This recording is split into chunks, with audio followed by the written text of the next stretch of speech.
Hey everyone, I'm Luann. I'm one of the pastors here at Grace Point, and it is a pleasure to be here with you today. I was so encouraged last week to watch almost 200 homes pop up on the screen, and it's not quite as good as being together in person, but it certainly helps to just know that we're still here together. And so I want to thank you for joining us here today. I don't know about you, but this week has been a week where I've had some ups and downs. There are times I feel really, really strong, like I've got this all together, and then there are times I realize this is really hard, and the reality of it really hits me.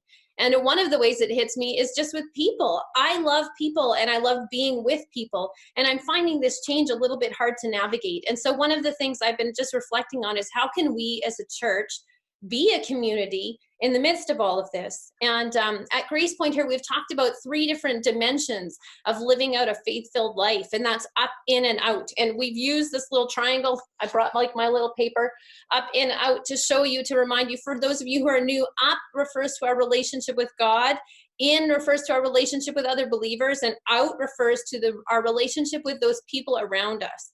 And so I'm wondering what living an up in out life looks like for you in the middle of a pandemic. And last week we talked about some ideas, a lot around the out, but I'm wondering if you might join me with this idea that I have. And some of it is to help us to feel connected. And my idea is that we might highlight or share what our families are doing in living an up in out kind of life. And so this week I asked a few people, what does this look like in your home? And I was really encouraged by the Anderson family, who are doing this Ephesians Bible study together. They're spending their time with God. They're up as a family to study that book together. I was really encouraged by the in component as I watched different groups land online. Our prayer team even met on Wednesday night online, and we had everybody's pictures up on the screen. And if that appeals to you, let me know. And in that, I want to put just a little plug in here now, because more than ever, we need communities and we need groups. So if you have a heartbeat to be a leader, and you might consider leading an online group, please be in touch with me so we can work on that in component and connecting with one another. Finally, an out example that I was going to highlight today is a McKay family who shared with me the way in which they've been sharing their groceries with their neighbors. And they helped a student get a device for school whose mom was laid off, and he needed a device to start on school on Monday morning, which I'm sure the kids are all excited about. And so I wanted just to highlight some of those different ways. So this idea is to each week have a spot where we talk about how we're being GPC.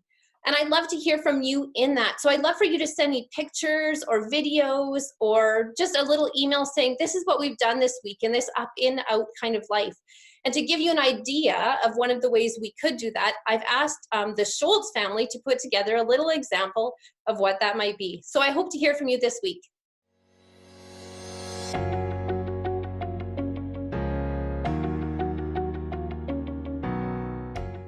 Hi, JPC family.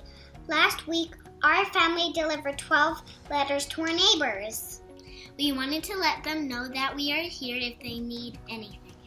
The people that were home all thanked us for the letter, and we received one text afterwards from a neighbor that said, "Thank you for reminding us that in all this uncertainty, there are still lots of amazing people out there. Let us know if you need anything from us." A simple letter can make a big difference.